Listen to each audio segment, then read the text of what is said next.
Neal, unique timing a little bit. One class already signed, 2/3 of it. Guys you didn't recruit. Just the timing of getting this job at this point. Yeah, I don't know if the timing of these things are ever ideal. What I told our players in our initial team meeting is I chose them. I chose them. And to me, coaching, I'll get to the recruiting piece here in a second, but it's about building relationships. They're all our players now. And it's about building relationships, understanding who they are, what they're about, understanding that relationships are built on love, care, and trust. And it's the same with the recruits that have signed. Had an opportunity to visit or to talk with each of them on the phone. I look forward to, as we build our staff, getting out and seeing them. I'll have one opportunity to go see them in person. I'll definitely do that.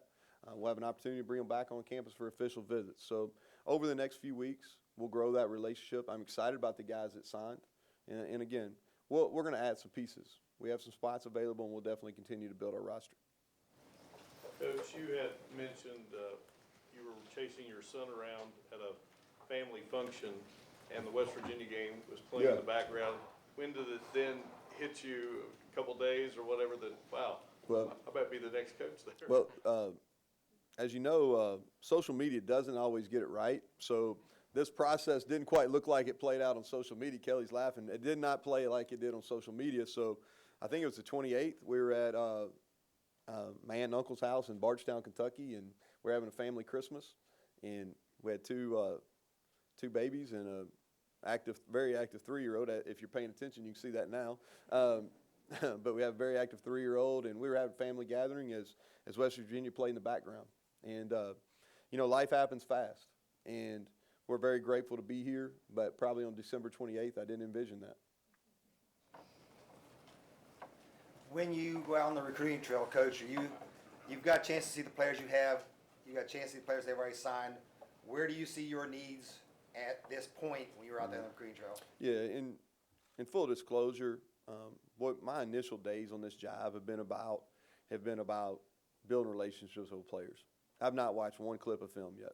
And the reason being is this, like when you take a new job, there's so many things to do. And I think the mistake that a lot of people make is they go into immediately hiring staff, immediately doing things. Well, to me, you got to evaluate the players here as far as how do they fit with you, what you want to do. All right, and what I mean by that is from a relationship standpoint, who are they, what they're about?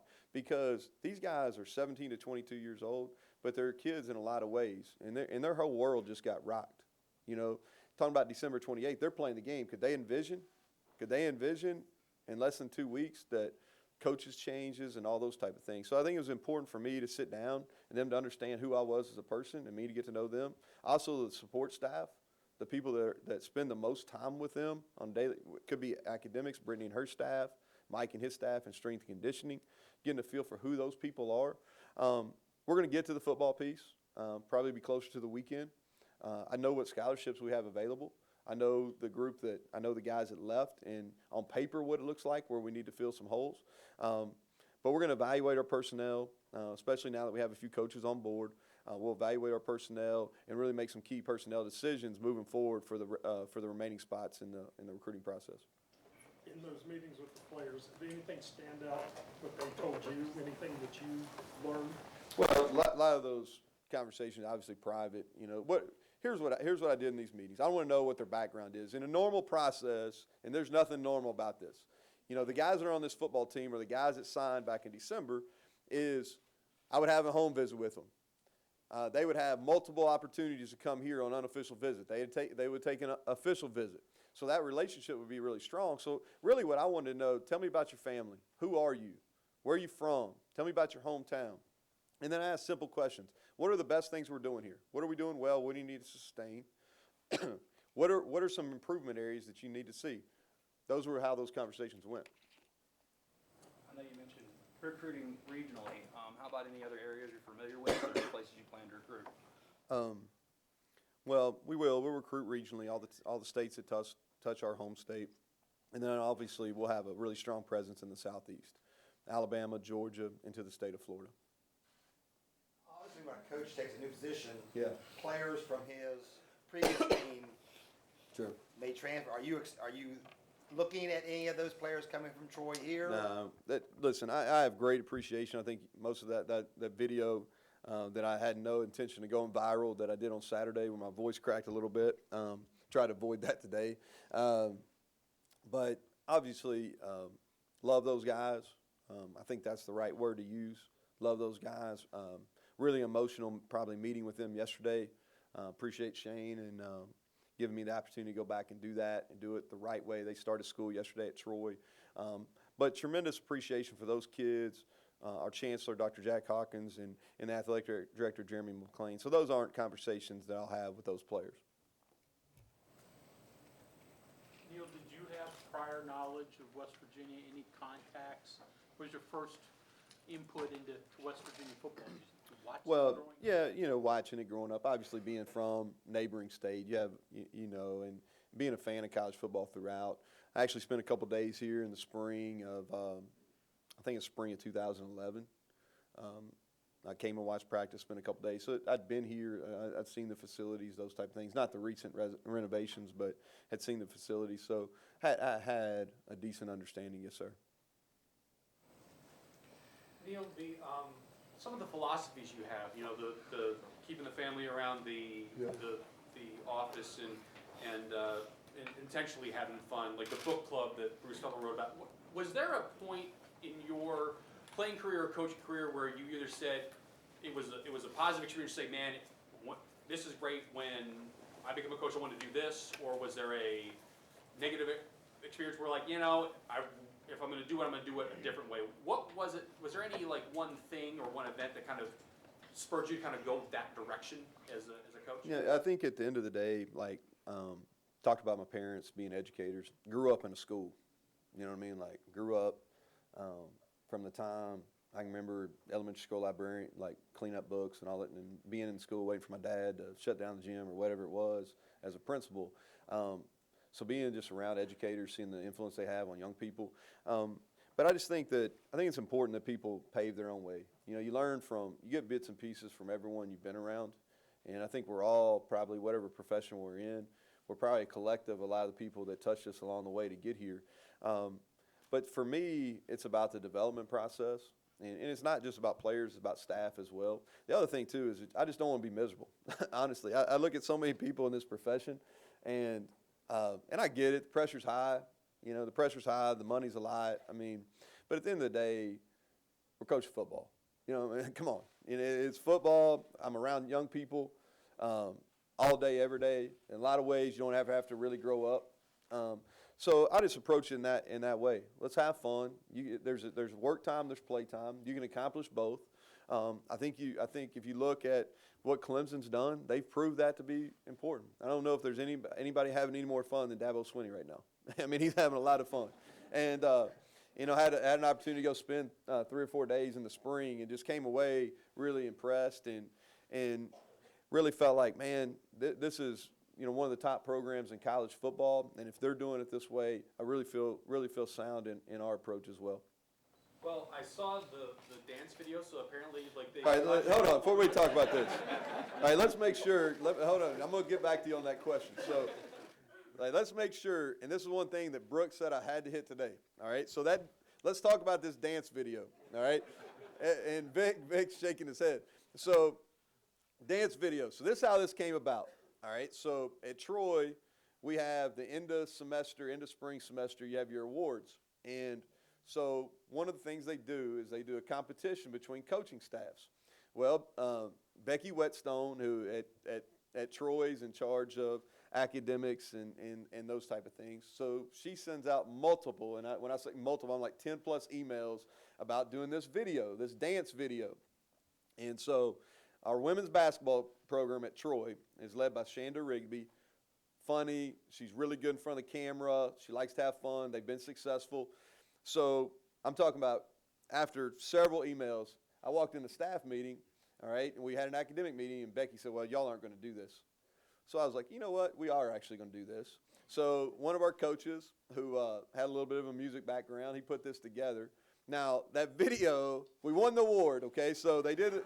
So obviously we won the award. So that video was supposed to be shown one time at the award ceremony, and never to come out of the vault again.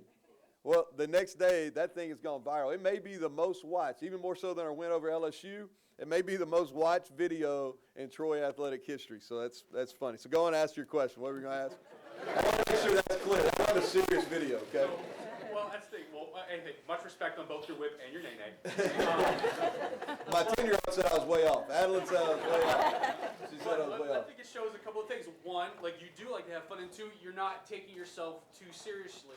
How important do you feel those traits are when you're dealing with younger, and you're a younger guy yourself, how important do you feel those traits are in dealing with the student athletes to be a little loose and not take yourself so seriously when there is a lot of pressure involved? Well, I think vulnerability is probably something that males in general struggle with, especially males in leadership. So I think it's important when you're dealing with young people that they understand that you're going to make mistakes. I always say this, as we get later in game weeks, all right, especially a lot of time before we leave the hotel and go to the stadium, I say, listen, guys, I want you to play loose. I want you to play free. There probably won't be anybody that makes any more mistakes today than me. Now, I don't tell them I'll have to make more decisions than the rest of them, but but probably nobody will make more decisions. And it's not necessarily when you make the mistake, it's how you respond. But it's important. I think it's important for our staff.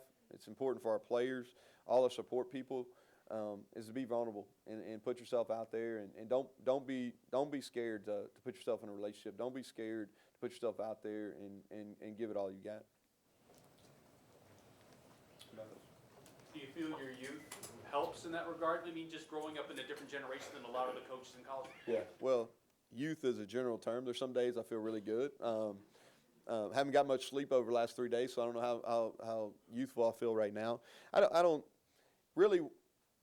My whole world right now is at home is around a 10, a 7, and a 3-year-old, and I come to work and it's around, anywhere from 17 to 22 or 23 max.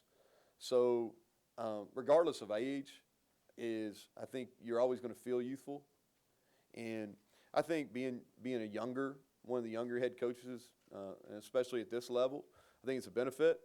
I think I have a good understanding. There's days I feel like I can still play, and there's days the older I get, the fewer those days are. But I think it's definitely beneficial to answer your question. You've seen a little bit of West Virginia's offense, so with yours being sort of whatever it takes, as you said, is this going to be a huge transition for the players to learn a new offense, or minor? And like I said, I've watched them, but it's more TV after our games at Troy and things. Knowing Dana's background and knowing Spav's background as well, I think there's going to be a lot of similarities, some carryover.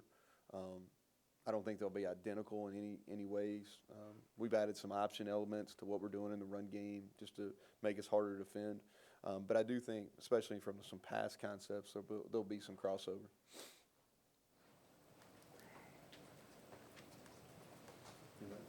Neal, have you had any talks with Coach Holgerson or Coach Spav at all over the past few years about how they run their offense? No, I mean, just in general, knowing them, I wouldn't say we're close, but just knowing, I have appreciation for what they've done offensively. Obviously very good here last year. How does being named as the head coach at West Virginia compare to being named as the head coach at Troy in terms of fan base reaction and school reaction? Yeah, both really positive. The different is at Troy, a lot of relationships there. Being an assistant coach for 4 years, 2 years as offensive coordinator, we're part of 4 conference championships in a row. So, really felt good about what that reception would be there, just because we knew a lot of the people. Here, new place, haven't been here before, didn't really know what to expect. So, the overwhelmingly positive reception has been great. I think anytime I think when you're young, especially when you're my daughter's age, change is a little uneasy. And I think the reception we had at the airport last night was really beneficial for them. And I appreciate the people in this. I appreciate Shane, Kelly, and this department really welcoming us with open arms. I appreciate the people of West Virginia being overly positive about this hire. Have you and Vic discussed what changes or the direction you'd like to see the defense go? Yeah, he'll be available. I don't think today, but he'll be available and he can talk to it. We haven't talked a lot about personnel. He came in last night, so that'll be some things moving forward. But we will look different. learned to dislike Pitt yet? I think they don't let you sign the contract till you dislike Pitt. In that vein, what do you know about Western Pennsylvania? You said you're gonna be recruiting Yeah. all the border states. What do you know about Western Pennsylvania football, and specifically, would you like the backyard brawl to continue beyond 2025? I think rivalries are important in college football. I think that's what makes it unique, is those rivalries and those fan bases, the interaction those fan bases have. So obviously those are conversations that Shane and I'll have.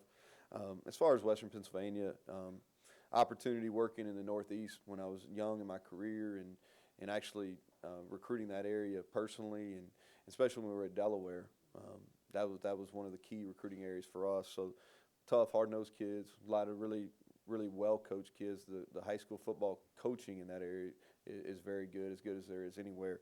So that'll definitely be part of our recruiting landscape. Anybody else? On that note,